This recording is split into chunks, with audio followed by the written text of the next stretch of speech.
تبارك الذي نزل الفرقان على عبده ليكون للعالمين نذيرا۔ کسی عزیز نے سوال کیا ہے مفتی صاحب، قرآن کریم میں مور کا پر رکھنے کی حقیقت اور اس کا شرعی حکم کیا ہے؟ جواب دیں عین نوازش ہوگی۔ سوال کرنے والے مولانا منیر صاحب، آندھرا پردیش۔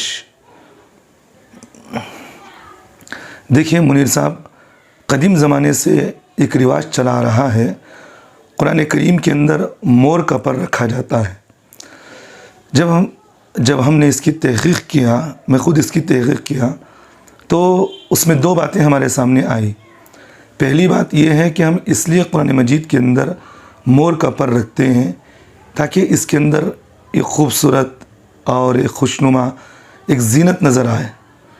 ایک بات تو یہ ہوتی ہے، اور دوسری بات اس لیے پر رکھتے ہیں تاکہ قرآن کریم کے اندر پڑھنے والے کو ایک نشان معلوم ہو کہ بھئی یہاں تک میں نے پڑھا، اب یہاں نشان رکھا کہ بھئی آگے مجھے یہاں سے پڑھنا ہے۔ تو ان دو مقاصد کی وجہ سے مور کا پر قرآن کریم کے اندر رکھا جاتا ہے۔ اور مزید بات ایک یہ ہے، مور ایک حلال پرندہ ہے اور خوبصورت بھی ہے، عموماً یہ پرندہ پاک ہوتا ہے۔ اس لیے اگر کوئی آدمی اس پرندے کو ان دو مقاصد کی وجہ سے، ایک ہے زینت کی وجہ سے، ایک ہے یا اس کے قرآن مجید کے اندر نشان کی وجہ سے اگر استعمال کرنا چاہیں تو مور کا پر رکھ سکتا ہے، کوئی بات نہیں ہے اس میں۔